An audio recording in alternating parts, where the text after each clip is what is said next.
Mis amigos, una vez más, permítame preguntar, ¿dónde está la iglesia verdadera que Jesucristo edificó? Miramos a nuestro alrededor y hoy vemos iglesias en muchas esquinas. Nuestra tierra está literalmente salpicada de iglesias. Muchas denominaciones diferentes. Ahora, allí debe haber una iglesia verdadera y correcta. ¿Cuál es la correcta? Jesucristo dijo, edificaré mi iglesia, y Él la edificó. Él edificó su iglesia. Lo leíste en el libro de los Hechos en el Nuevo Testamento. Y allí se lee de una sola iglesia. No se lee de muchas denominaciones. No encuentras ninguna de ellas allí. Pero hay una iglesia ahora. ¿Esa iglesia se dividió? ¿O esa iglesia se pervirtió y luego hace unos 500 años se reformó en una división de muchos tipos diferentes de denominaciones que la reformaron y lo enderezaron todo, aunque cada una es diferente y cada una dice que tiene la verdad y todas las demás están equivocadas? Y ninguna de ellas parece estar muy de acuerdo, o la iglesia se convirtió en grandes organizaciones políticas poderosas, muchas denominaciones y organizaciones diferentes, todas ellas las iglesias de Cristo. Cristo se dividió tomando parte en la política de este mundo, tomando parte en los asuntos de este mundo, tratando de limpiar este mundo y hacerlo un mundo mejor, por supuesto. ¿Es esa la iglesia que Jesús fundó? Regrese y mire las iglesias que eran como comenzaron y lo encontrarás en el libro de los Hechos. Intentaron reformar el gobierno de César. Por ello, se metieron en el gobierno de César y trataron de mostrarle lo que estaba mal y hacer de él un mundo mejor. ¿O simplemente trataron de sacar a la gente del mundo y convertirlos en mejores individuos sin tratar de hacer que el mundo sea mejor? ¿Y qué? ¿Es este mundo de todos modos? Es el patrón, es el sistema de la sociedad en sus diversas ramas organizadas cuando consideras lo que es el mundo. Si quieres hacer del mundo un mundo mejor, tienes que saber qué es el mundo. Primero, tienes que mirar en la Biblia para ver lo que es la iglesia. Ahora, la verdadera iglesia de Dios, si quieres encontrar lo que es, está formada o compuesta de aquellos individuos que han sido guiados por el Espíritu Santo de Dios en la forma en que el Espíritu Santo los guiaría. Y están llenos del Espíritu de Dios los que creen que la fe fue entregada una vez. Y con eso no me refiero a algo que ahora está pasado de moda, pero que era nuevo hace 150 o 200 años. No me refiero al llamado evangelio pasado de moda, que era algo absolutamente nuevo hace unos 2 o 3 o 400 años. Me refiero a la fe una vez entregada. Me refiero a la fe que la iglesia realmente tenía y a la cual se aferraba. Me refiero a la fe que fue enseñada por el apóstol Pablo. A las iglesias que eran llamadas, supongan que eran iglesias gentiles. Bueno, no eran iglesias gentiles, pero estaban compuestas de los que antes habían sido gentiles y tenían nacimiento gentil. La verdadera iglesia de Dios es la iglesia de aquellos individuos que creen en las doctrinas y enseñanzas de Jesucristo y fueron creídos por aquellas iglesias levantadas por el apóstol Pablo. Son aquellos individuos que están siguiendo el ejemplo de Jesús, el ejemplo de la iglesia verdadera como era en Jerusalén y todas las demás y las iglesias que fueron levantadas por el apóstol Pablo. En otras palabras, la iglesia verdadera, si la encuentran, será exactamente igual, amigos míos, como era la iglesia entonces. Ahora, Jesús había dicho, yo soy la luz del mundo. El que me sigue no andará en tinieblas, sino en la luz de la vida. El que me sigue, pero la gente no lo sigue hoy. Creen en él, pero no creen lo que él dijo. Quiero decir, ellos no le creen en el sentido de que creen lo que él dijo y lo que enseñó. Lo hacen un mentiroso. Ellos no creen que él enseñó la verdad. Creen exactamente lo contrario. Ellos no lo seguirán. No seguirán las costumbres que él siguió. Ellos no siguen el ejemplo que él les dio y él dijo. Yo les he dado un ejemplo para que ustedes hagan lo que yo he hecho. Pero dijo que nos dio un ejemplo para que siguiéramos sus pisadas. ¿Por qué no lo seguimos entonces? ¿Por qué hacemos eso? Es lo más raro en el mundo encontrar a alguien que realmente lea la Biblia para saber lo que hizo Jesús y seguir sus pasos. Por supuesto, nos van a corregir y reprender y vamos a tener que desaprender muchas cosas que hemos estado aprendiendo. Luego, enseñanzas incluso de la escuela dominical y luego de la iglesia y del hogar y de muchos otros lugares. Y eso es lo más difícil del mundo, es desaprender. Ahora, mira a tu alrededor hoy, las iglesias que encuentras hoy ya no practican el mismo tipo de costumbres que tenían en los días de Jesús. Por ejemplo, en aquellos días aún las iglesias de los gentiles con el apóstol Pablo se reunían en el día que ahora se llama sábado, no en el día que es domingo. Y pasó mucho tiempo después de eso que las iglesias comenzaron a tener sus reuniones los domingos. Observaron la Pascua, los días de panes sin levadura, el día de Pentecostés, la fiesta de las trompetas, el día de la expiación y la fiesta de los tabernáculos. Ustedes no lo hacen. No observaron ninguna celebración de Navidad o Año Nuevo, ni reconocieron ningún Año Nuevo como lo han hecho hoy. No celebraban ninguna Pascua, no tenían ninguna Cuaresma, no tenían ninguna Semana Santa, no tenían ningún Viernes Santo en ninguna de esas iglesias que Jesús construyó. La iglesia que Jesús edificó nunca supo nada de esas cosas en absoluto. Ahora, ¿de dónde sacas esas cosas? ¿De dónde sacas esta temporada de Cuaresma? ¿De dónde sacas la Semana Santa y el Viernes Santo? No lo sacas de la Biblia. Te desafío a encontrar dónde está en la Biblia. Envíamelo y lo predicaré a esta audiencia mundial. Encuéntralo en la Biblia. ¿Dónde está tu autoridad para estas cosas? Ahora bien, yo sé que los que están en estas cosas son bien intencionados y son muy sinceros y solo piensan en el bien y solo han hecho las cosas que a un hombre le parecían bien y les parece que era bueno y estuvo bien. Supongo que nunca leen en la Biblia que hay una forma en que le parece correcto a un hombre. Sus fines son camino de muerte. Y que la Biblia dice que no os apoyéis en vuestro propio entendimiento y que el camino para encontrar a Cristo y el camino para encontrar a Dios es abandonar vuestros pensamientos y vuestros caminos. Y vuestros pensamientos y vuestros caminos son los caminos que parecen rectos para usted. No está mal, sino bien. Y tal vez nunca leyeron en la Biblia que la profecía era que la iglesia sería engañada y todo este mundo sería engañado por las falsas doctrinas del paganismo, y eso es exactamente lo que ha sucedido. Ahora, mis amigos, en la Biblia está la profecía de esa iglesia verdadera y también la profecía de una iglesia apóstata. He entrado en el pasado en una profecía de la iglesia o iglesias apóstatas porque es una iglesia dividida. Divididos en todo tipo de sectas y denominaciones. Esa iglesia se llama con un nombre muy feo. Todo se llama Babilonia, que significa confusión. Babilonia la Grande. Pero es una gran iglesia, fue la madre de muchas iglesias más pequeñas y las más pequeñas o las otras se llaman rameras. Y todo se llama Babilonia la Grande y la prostitución o el adulterio que cometió esta iglesia fue por tener relación con los gobernantes civiles de este mundo y los gobiernos de este mundo, con la política de este mundo, con los negocios y el comercio de este mundo, con la sociedad de este mundo, de hecho, con este mundo. En lugar de salir de este mundo y estar separados como se les ordena en el Nuevo Testamento, se han vuelto parte integral de este mundo y son meramente las iglesias del mundo y son la religión de este mundo.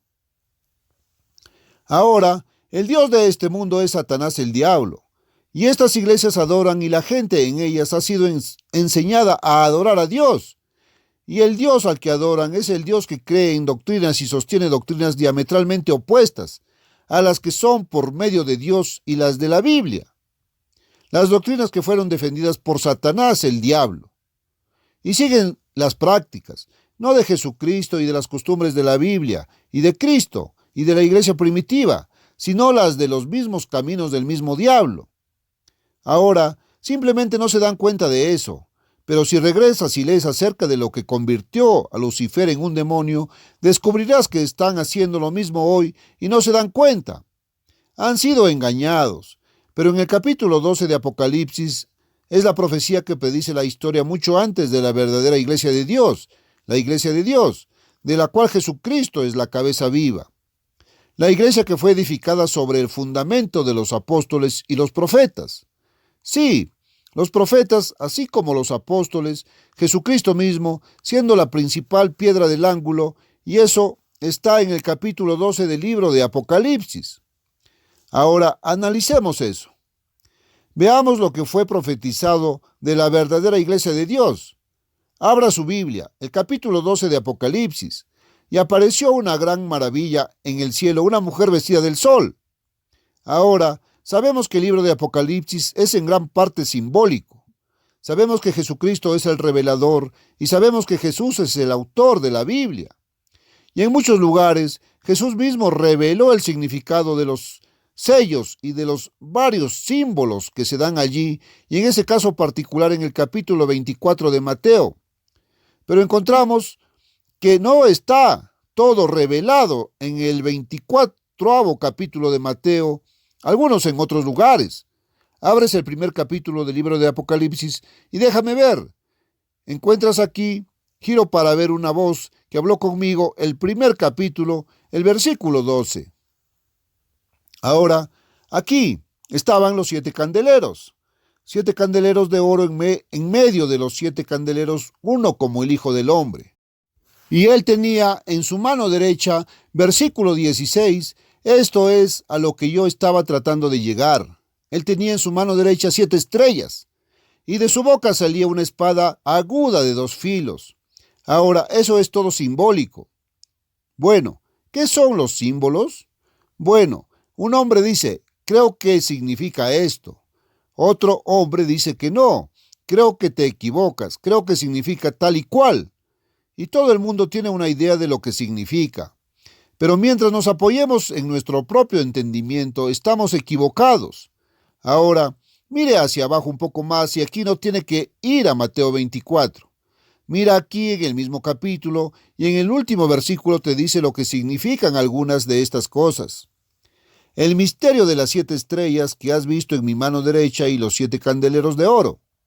Las 7 estrellas son, esto es lo que representan, son símbolos, pero son o representan los ángeles de las 7 iglesias. Ahora, eso es lo que representan. Y los 7 candeleros que has visto son las 7 iglesias. Ahora, ¿qué es esta espada que sale de su boca? Bueno, usted encuentra en el Nuevo Testamento que la Biblia es esa espada. Se llama la espada del Espíritu de Dios. Y es como una espada aguda de 2 filos que corta en ambos sentidos. ¿Por qué? Porque la palabra de Dios o la Biblia es útil para corregirnos y reprendernos, para instruirnos en la justicia y darnos la doctrina correcta y sana en lugar de los preceptos de los hombres que la gente de hoy ha adoptado como doctrina. Ahora la Biblia cortará, corregirá, y a la gente no le gusta la corrección. Por eso la gente traduce la Biblia. Por eso interpretan, debo decir. Por eso una denominación le da una interpretación y otra interpretación. Es porque cuando la Biblia comienza a corregirlos, cuando comienza a reprenderlos, cuando comienza a mostrarles dónde están equivocados, no pueden aceptar la corrección. Ahora bien, Dios disciplina y corrige a todo hijo a quien ama. Y si estáis sin corrección, no sois hijos. Dios dice que sois bastardos, y esa es otra palabra fea. Estas feas palabras están en la Biblia. Dios habla en lenguaje sencillo. Él no se anda con rodeos. Él habla directamente de lo que quiere decir. Y escucha, todo el que rechaza la corrección y no es corregido, no es hijo de Dios. Ellos no son los hijos de Dios, no son santos ni cristianos convertidos. Dios los llama bastardos. Ahora, eso está aquí. Tal vez sea mejor que lea eso. No quiero que pienses que estoy usando un lenguaje así. Así es en su Biblia, allá en Hebreos. Volvamos a eso un momento realmente rápido. allá en el libro de Hebreos, en el capítulo 12, comience en el 5º versículo. Hebreos 12:5. Os habéis olvidado de la exhortación que os habla como a niños. Hijo mío, no despreciéis el castigo del Eterno o del Señor, ni desmayes cuando eres reprendido por él. Y eso está citado en Proverbios capítulo 3, porque el Señor a quien ama, castiga. ¿Sabes? Sé que Dios me ama. Sé que hay algunos críticos que me odian. Y si fueran Dios, lo harían. Bueno, no se detendrían en tenerme alquitranado y emplumado. Me harían hervir en aceite o algo así. Me odian por lo que digo y no me odian por mí mismo. No es a Herbert W. Armstrong a quien odian. Es la palabra de Dios que Herbert W. Armstrong habla. Es porque predico la palabra de Dios y la palabra de Dios los reprende y simplemente no pueden soportarlo. Pero sé que Dios me ama, ya sea que lo hagan o no. Puede que me odien, pero Dios me ama y les diré cómo sé que me ha corregido tanto. Me ha castigado tanto y me ha enderezado. Me ha dado la vuelta al derecho. Estaba al revés y no lo sabía. Pero Dios primero me puso del lado derecho y me ha estado usando para poner a muchos de ustedes también. A algunos de los críticos no les gusta, pero Él me ha usado como un instrumento. Primero, tuvo que ponerme boca arriba y luego me ha estado usando para convertir a muchos de ustedes de la misma manera. Aquellos de ustedes que han estado dispuestos a aceptar la corrección. Aquellos de ustedes que han estado dispuestos a aceptar la reprensión. El Señor al que ama castiga y azota a todo hijo que recibe. Quiero decirles, mis amigos, si no hubiera pasado por mucho de eso y solo sufriera, esta transmisión no estaría llegando a millones en todo el mundo, predicando el mismo evangelio que Jesucristo trajo y proclamó hace 1900 años y que el diablo y sus secuaces en este mundo han hecho todo lo posible por sepultarlo bajo su basurero de supersticiones paganas. Y Dios Todopoderoso se ha encargado de que vuelva a salir en este tiempo. Ahora bien, si soportáis la disciplina, Dios os trata como a hijos, porque ¿qué hijo es aquel a quien el Padre no disciplina? Pero si estáis sin castigo, donde todos sois partícipes, sois bastardos y no hijos. Ese es el versículo 8, el capítulo 12 de Hebreos. Además, hemos tenido padres de nuestra carne que nos corregían y les dábamos reverencia. ¿No preferiremos estar en sujeción al Padre de los Espíritus y vivir? Bueno, ahí estás. Ahora bien, encontramos que en la profecía una mujer es la iglesia. Lo encuentras, por ejemplo, en el 5º capítulo de Efesios.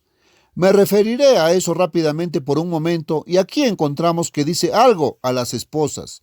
Por supuesto, este no es solo anticuado, esto está completamente desactualizado hoy en este mundo moderno.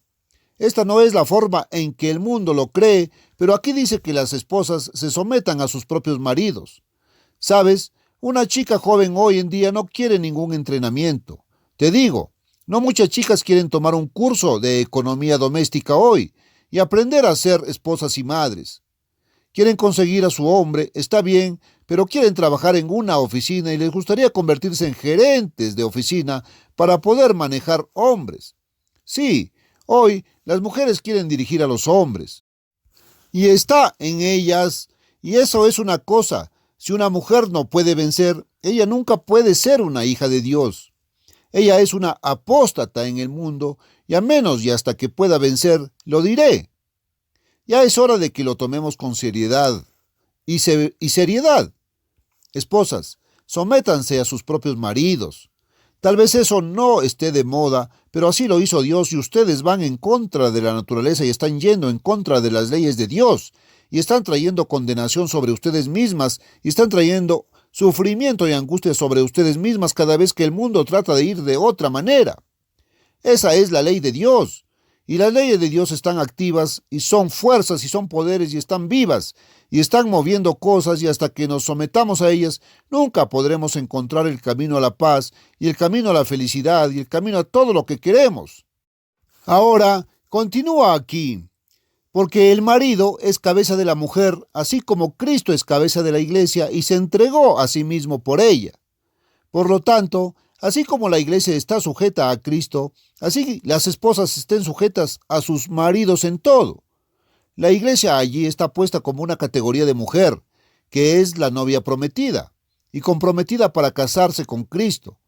Y las bodas, la cena de bodas, las bodas del Cordero, se llevarán a cabo en la segunda venida de Cristo. He escuchado a algunas personas decir que bueno, Él se va a casar con Israel y no con la iglesia. Bueno, eso es solo un montón de malentendidos, pero no tengo tiempo para entrar en eso ahora. Ahora, la mujer entonces es la iglesia. Estos son símbolos. Apareció una gran maravilla en el cielo, una mujer vestida de sol. Bueno, ahora incidentalmente puedo darles otra escritura donde la mujer es la iglesia también, y eso está en 2 de Corintios 11, donde Pablo llama a la iglesia en Corinto, a quien les está escribiendo, como una mujer desposada con un esposo. Ahora, esta es la iglesia entonces, y ella está vestida con el sol, con la luna bajo sus pies. El sol gobierna el día y ella está llena de luz. La luna bajo sus pies, la luna gobierna la noche, y eso es un símbolo de oscuridad o error, y ella tiene toda la oscuridad y error bajo sus pies. Y ella tenía una corona de 12 estrellas, y estando encinta, lloró con dolores de parto y dolor para dar a luz. Ahora, usted dice que la iglesia del Nuevo Testamento. Cristo no nació de la iglesia del Nuevo Testamento, nació de Él. Entonces, ¿cómo calculamos eso? Bueno, si regresan, déjenme ver el 7º capítulo del libro de Hechos, y aquí en el versículo 38, hablando de Moisés y la iglesia allá en el desierto y Cristo estando con ellos allí, dice: este es el que estaba en la iglesia en el desierto con el ángel que le hablaba en el monte Sinaí, con nuestros padres que recibieron oráculos vivientes para darnos. Hechos 7:38. Este es Él, Jesucristo, que estaba en la iglesia en el desierto con el ángel que le hablaba en el monte Sinaí con nuestros padres, el que recibió palabras vivas para dárnoslas.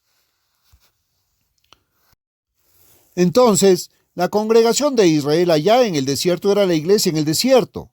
Esa era la iglesia del Antiguo Testamento. Y la palabra congregación significa iglesia. La palabra iglesia significa congregación o asamblea o multitud o reunión. Eso es lo que significa. Y la congregación de Israel es meramente la iglesia del Antiguo Testamento. Ahora, ellos no tenían salvación. Ellos no tenían el evangelio. Solo tenían la ley material de los ritos y las ordenanzas carnales y los sacrificios y cosas, además, por supuesto, de los 10 mandamientos que no podían guardar en el Espíritu porque no tenían el Espíritu Santo. De modo que tenían sustitutos para el Espíritu Santo en forma de rituales y ofrendas de carne y bebida y sacrificios de animales por el pecado y todo ese tipo de cosas. Pero esa era la iglesia y la única iglesia que Dios tenía en la tierra de la misma manera. Y esa era la iglesia de la que se habla aquí. Y estando encinta, lloraba con dolores de parto y dolor por dar a luz, hablando del nacimiento de Cristo. Y apareció otra maravilla en el cielo, y aquí un gran dragón rojo que tenía 7 cabezas y 10 cuernos, y 10 coronas en sus cabezas. Ahora, un poco más tarde, nos dirá quién es ese dragón, y eso es un símbolo. Algunas personas dicen, ¿quién era el dragón? Roma pagana. Eso no es lo que mi Biblia dice en absoluto. Ahora, sigamos leyendo y veamos lo que dice la Biblia. Y su cola arrastraba la tercera parte de las estrellas del cielo. Acabamos de leer en el primer capítulo que las estrellas son los ángeles. Entonces, su cola, quienquiera que sea, atrajo la tercera parte de los ángeles del cielo y los arrojó a la tierra, y el dragón se paró delante de la mujer. Esa es la iglesia ahora, que estaba lista para ser entregada para devorar a su hijo, tan pronto como nació. Ahora, por supuesto, trató de devorar al niño físico matando a todos los bebés en ese momento. Pero eso no habría devorado al niño Jesús.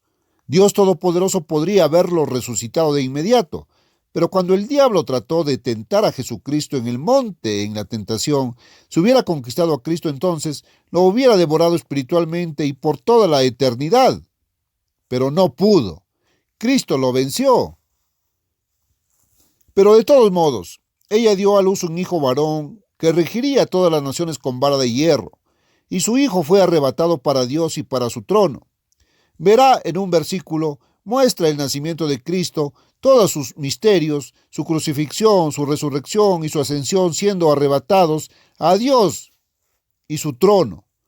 El tiempo se le escapa y este capítulo 12 de Apocalipsis es un solo versículo, cubrió unos 33 años y medio. Y en otro verso cubrirá 1260 años. Está cubriendo el tiempo muy rápidamente. Ahora, la mujer, ahora es la iglesia del Nuevo Testamento. Ahora, esa mujer tiene el Espíritu Santo. Ahora esa mujer tiene el Evangelio. Ahora esa mujer tiene un nuevo sacerdocio. No el antiguo sacerdocio de Aarón o el sacerdocio levítico. Pero ahora esta iglesia tiene el sacerdocio de Melquisedec, restaurado bajo Jesucristo. Y Jesucristo ahora es su sumo sacerdote y ahora tiene el Evangelio. Ahora tiene el poder del Espíritu Santo y ahora tiene salvación. Y la mujer huyó al desierto. Esto salta varios cientos de años de repente, y a causa de la persecución, ahora os he mostrado en el pasado que la iglesia verdadera iba a ser perseguida, iba a ser dispersada, y ella fue perseguida porque la verdad de Jesucristo y las costumbres que Él puso para que sigamos como su ejemplo no son populares en este mundo, y el mundo nunca las ha seguido, y ahora esta iglesia fue tan perseguida que fue dispersada y ahuyentada de la sociedad organizada del mundo occidental, en ese momento gobernada por el gobierno de Roma, y huyó al desierto, la fortaleza de la montaña y los desiertos, donde tiene un lugar preparado de Dios. Sí, Dios se encargó de ello. Dios preparó el lugar para que la sustentaran por 1260 días. Ahora, en momentos como este, encontrarán atrás, déjenme ver, Números 14 y en el cuarto capítulo del capítulo de Ezequiel, encontrarán que un día es un año completo que se está cumpliendo. La iglesia verdadera fue perseguida y permítanme darles una razón por la que fueron perseguidos y considerados anatema de Cristo. Y cuando la iglesia, la gran iglesia poderosa y la iglesia profesante los declararon herejes, entonces el gobierno civil y los oficiales de policía comenzaron a torturar a ellos hasta la muerte, a menos que se retractaran. Este fue uno de los decretos que se aprobaron en el concilio de la Odisea. Los cristianos no deben judaizar descansando el sábado, pero deben trabajar en ese día, en sábado. Dios dijo que descansaran, y el poder de los hombres dice que trabajaran en ese día descansando, más bien en domingo como cristianos. Pero si alguno se encuentra judaizando, esto es, obedecer a Dios, descansando, que por cierto no era judaizar, eso era una gran mentira, pero lo afirmaban que fueron declarados anatema y eso significaba herejes y luego se les daba muerte. Y los mártires de Jesús, les digo, ese poder que los hizo morir como leen en Apocalipsis 17, estaba ebria en la sangre de los mártires de Jesús. Entre 50 y 100 millones fueron muertos durante esos años. Oh, les digo, mis amigos, esto fue algo atroz, fue una cosa horrible, colosal, y se vio forzada en el pasado mucho antes de que naciéramos, y ya no pensamos en eso hoy. Dios Todopoderoso no ha olvidado. Dios Todopoderoso va a enviar sus juicios en su tiempo que Él ha decretado. Ahora que pasaron 1260 años, y finalmente todo se reduce a nuestro tiempo hoy, si pasa el movimiento del elemento tiempo en esta profecía. Y hubo guerra en el cielo. Eso está en nuestro tiempo ahora, Miguel y sus ángeles. Miguel, el arcángel que defiende a nuestro pueblo y nuestra nación. Nuestro pueblo blanco de habla inglesa, por favor. Y sus ángeles pelearon contra el dragón, y el dragón pelearon y sus ángeles, y no prevalecieron, ni hubo lugar más para ellos en el cielo, y el gran dragón fue echado fuera. Aquí está, esa serpiente antigua llamada Diablo y Satanás, y esa no es la Roma pagana, sino es el mismo diablo, que engaña al mundo entero. Aquí Está todo el mundo engañado y está representado aquí, y él fue arrojado a la tierra y sus ángeles, ahora llamados demonios, fueron arrojados con él.